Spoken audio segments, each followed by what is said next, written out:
I never thought I'd fall in love again after my wife died. But sometimes the most wonderful things in life are right in front of you, and you're just too blind to see them. This is the story of how I almost lost my second chance at being happy because I couldn't see what was right there in front of me. Hey everyone, if you're enjoying this story of love, loss and second chances, please hit that like button and subscribe for more heartfelt content that reminds us all what truly matters in life. The first time Ariella Valentina came into my coffee shop, I barely noticed her. She was just another customer who needed her morning coffee before going to work at the elementary school where my daughter Sophia was in second grade. I was too busy trying to be a single dad, run a business, and not drown in sadness 3 years after cancer took my wife, Sarah. "Black coffee, please." "No room," she said. Her voice was soft but confident. I nodded, made her drink, and took her money. That was it. No special feeling, no special moment. Just a business owner and a new customer. I didn't know then that this simple moment would be the first thread that would tie our lives together in ways I couldn't imagine. The second time she came in, she ordered the same thing, but this time she smiled. "You make the best coffee in town," she said. "Thanks," I replied, not really looking up from the cash register. "Have a good day." The third time, she came in with a book under her arm. I noticed it was the same book Sarah had been reading when we first met. Something hurt in my chest, but I pushed the feeling away. "Black coffee?" I asked, already reaching for a cup. She nodded, surprised. "You remembered." I shrugged.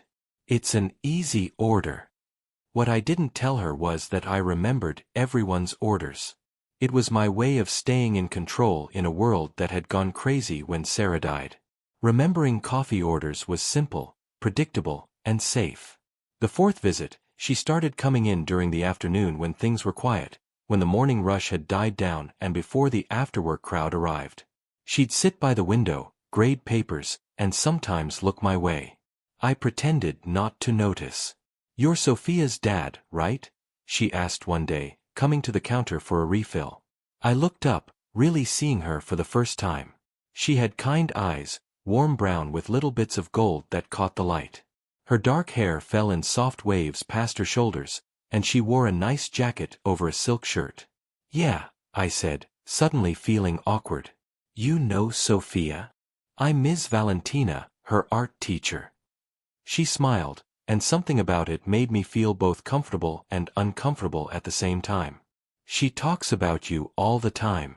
Says you make the best pancakes in the universe." I felt my face get warm. She's biased.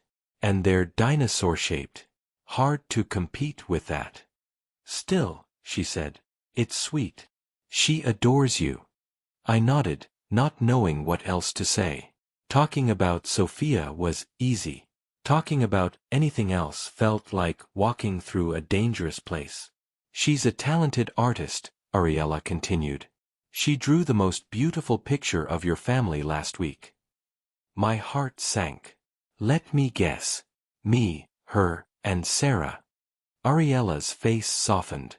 "Yes. She told me her mom is in heaven now, but she still counts as family." I swallowed hard. "She does." Ariella seemed to sense my discomfort. She paid for her refill and went back to her table without another word. That night, as I tucked Sophia into bed, she showed me the drawing. There we were, stick figures holding hands under a smiling sun, with a winged stick figure floating above us. "That's Mommy watching over us," Sophia explained, pointing to the floating figure. "And that's you, and that's me, and that's Ms. Valentina." I froze. "Why is Ms. Valentina in our family picture, sweetheart?" Sophia looked at me like I'd asked why the sky was blue. "Because she makes you smile, Daddy. Like Mommy used to." I didn't know what to say to that. I hadn't realized I smiled around Ariella.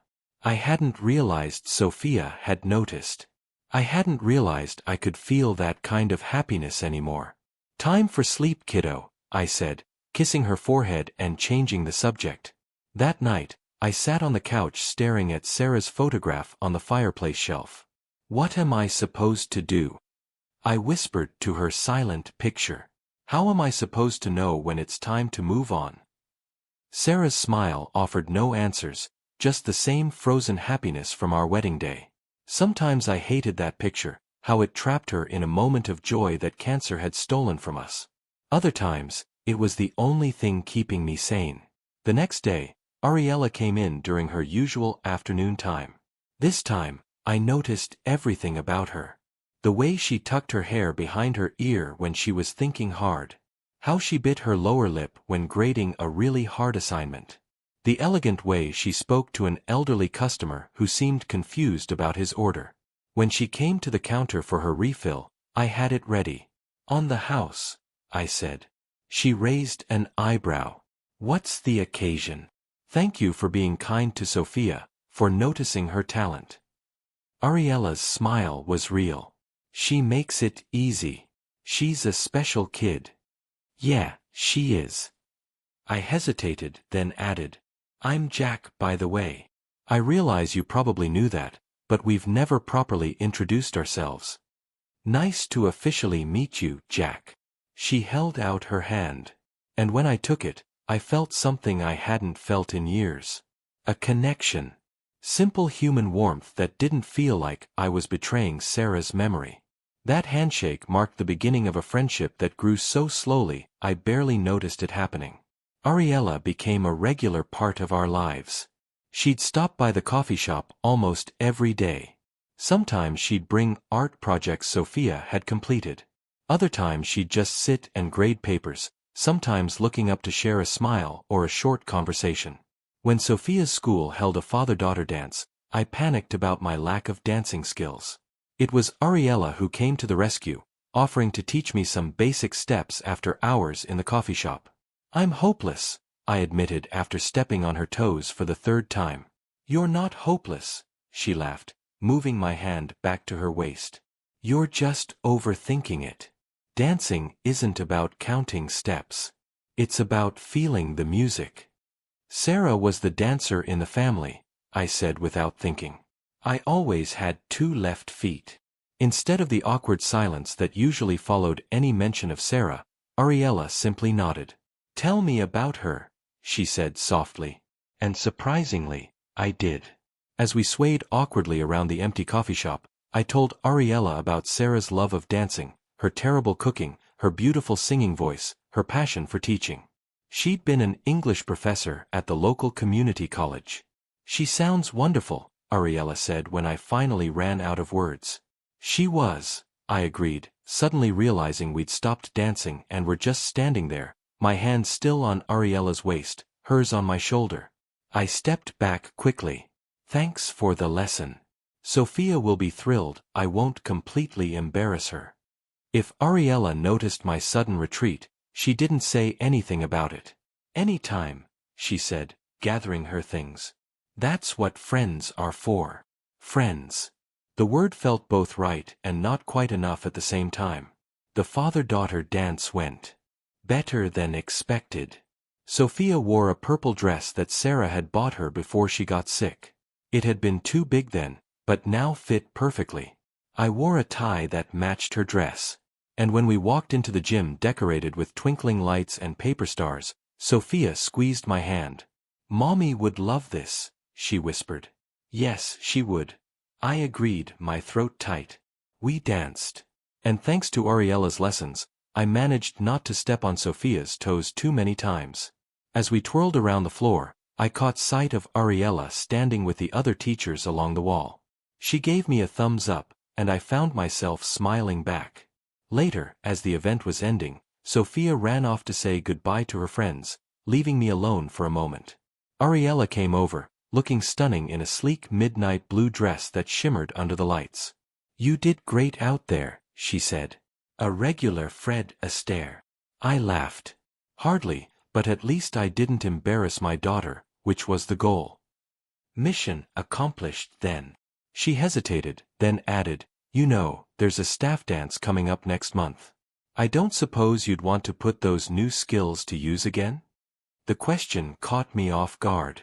Was she asking me out? Was this crossing the line from friendship into something more?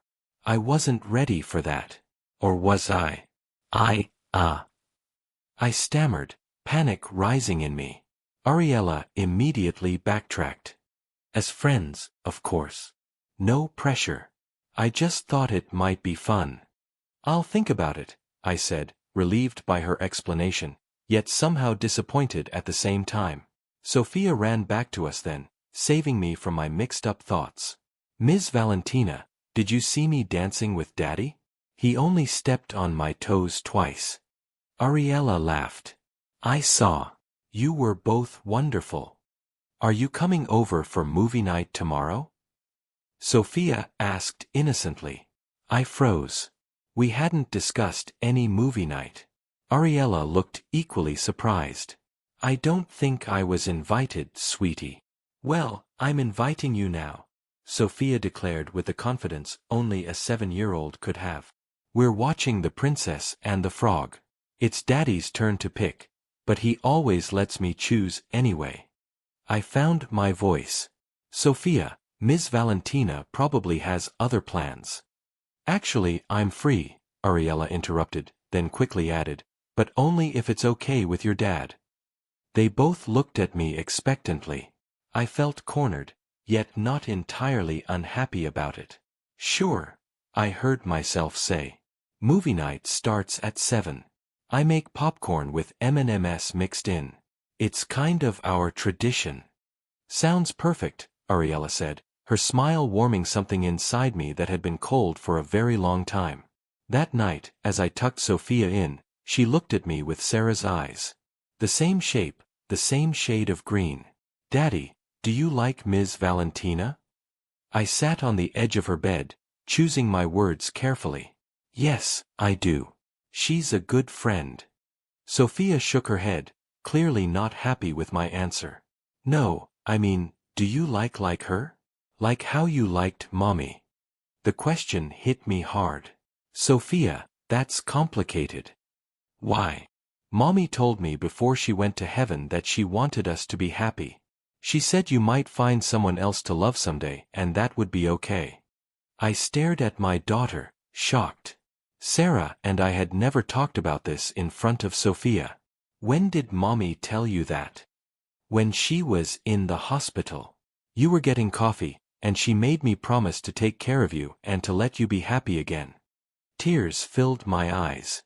It sounded exactly like something Sarah would do, making sure everyone else was taken care of even as she faced her own death. I think Ms. Valentina makes you happy, Sophia continued, not noticing my emotional state. You smile more when she's around, and you laugh at her jokes, even the silly ones. It's not that simple, sweetheart, I said, stroking her hair. Why not? Grown-ups always say that, but they never explain why. Out of the mouths of children. How could I explain grief to a child? How could I put into words the guilt I felt at the mere thought of moving on? How could I tell her that every smile I shared with Ariella felt like a small betrayal of her mother's memory? Sometimes when you love someone very much and then they're gone, it's hard to imagine loving someone else, I tried to explain. It's like your heart forgets how. Sophia thought about this. Like when my fish bubbles died and I said I never wanted another fish? I nodded, grateful for the simpler comparison. Exactly like that. But then you got me Sparkles. And even though he wasn't Bubbles, I loved him too. She yawned, her eyelids growing heavy. Maybe your heart just needs practice, Daddy. I kissed her forehead, amazed at her wisdom. Maybe you're right. Get some sleep now. As I turned off her light, she murmured, Ms. Valentina likes you too, you know. She gets all smiley when she talks about you in class. The next evening, Ariella arrived exactly at 7, carrying a tub of ice cream to go with our popcorn. She'd changed from her usual teacher clothes into a nice burgundy sweater dress, her hair styled in loose waves. She looked breathtaking, and the realization made my heart race. I brought Rocky Road, she said, holding up the ice cream. I hope that's okay. It's perfect, I replied, taking it from her. Sarah's favorite, actually. As soon as the words left my mouth, I regretted them. Why did I keep bringing up Sarah around Ariella? But Ariella just smiled. Mine too. Great minds think alike. Sophia ran into the room then, already in her pajamas despite the early hour. Miss Valentina, you came. I wouldn't miss it, Ariella replied, accepting Sophia's enthusiastic hug. And please, when we're not at school, you can call me Ariella. Ariella, Sophia repeated, testing the name. That's pretty. Like you. I busied myself with the popcorn, embarrassed by my daughter's lack of filter. The evening went surprisingly well. We watched the movie, shared the popcorn and ice cream, and laughed together at the funny parts. Sophia, nestled between us on the couch, fell asleep before the final scene, her head resting against Ariella's arm. She's out, Ariella whispered, gently stroking Sophia's hair. I nodded. She never makes it to the end. I'll carry her to bed.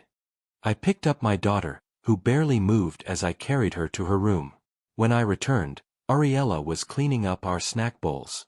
You don't have to do that, I said, taking the bowls from her. I don't mind. She followed me to the kitchen. You have a lovely home.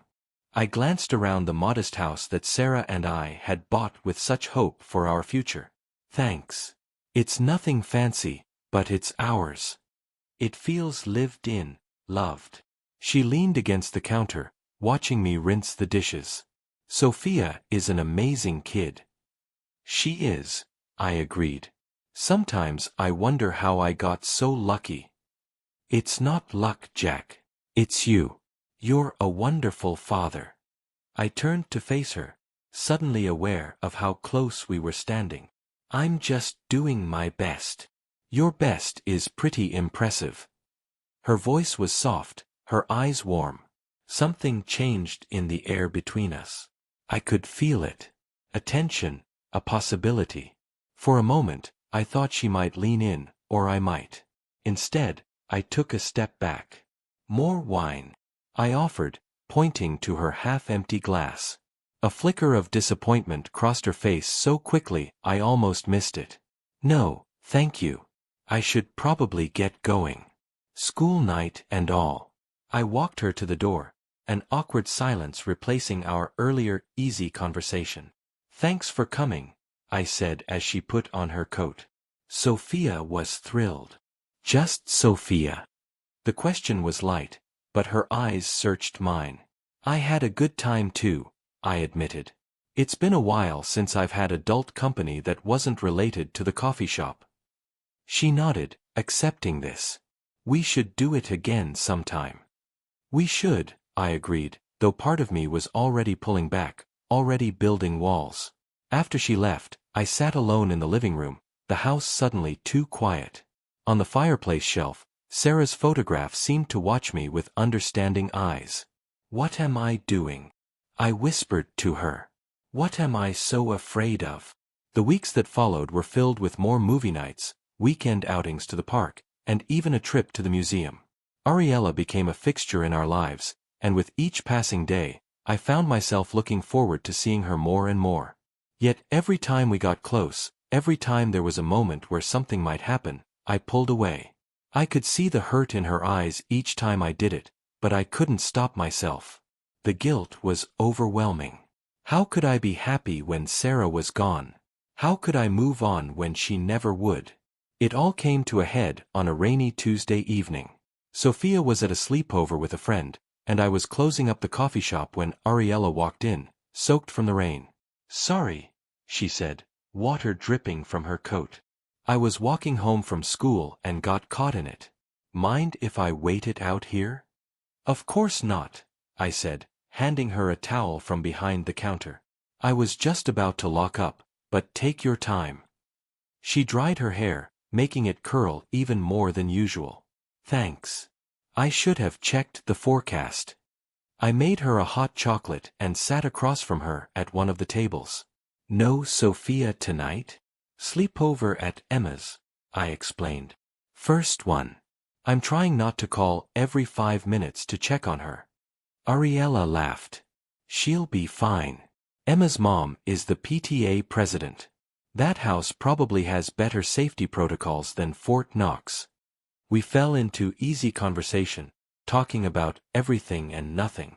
The rain continued to pour outside, creating a cozy bubble around us in the empty coffee shop. As the evening went on, I found myself relaxing, truly enjoying her company without the buffer of Sophia between us. "Jack," she said suddenly, setting down her mug, "can I ask you something?" I nodded, though a sense of unease crept up my spine. "What are we doing?" The question hung in the air between us, simple yet impossibly complex. "What do you mean?" I asked, though I knew exactly what she meant. "This." She gestured between us. "Us. Whatever this is. One minute I think we're moving toward something, and the next you're pulling away so fast I get whiplash." I stared into my coffee, unable to meet her eyes. "I don't know what to say." "The truth would be nice," she said softly. "If you're not interested in me that way, just tell me. I'm a big girl. I can handle it."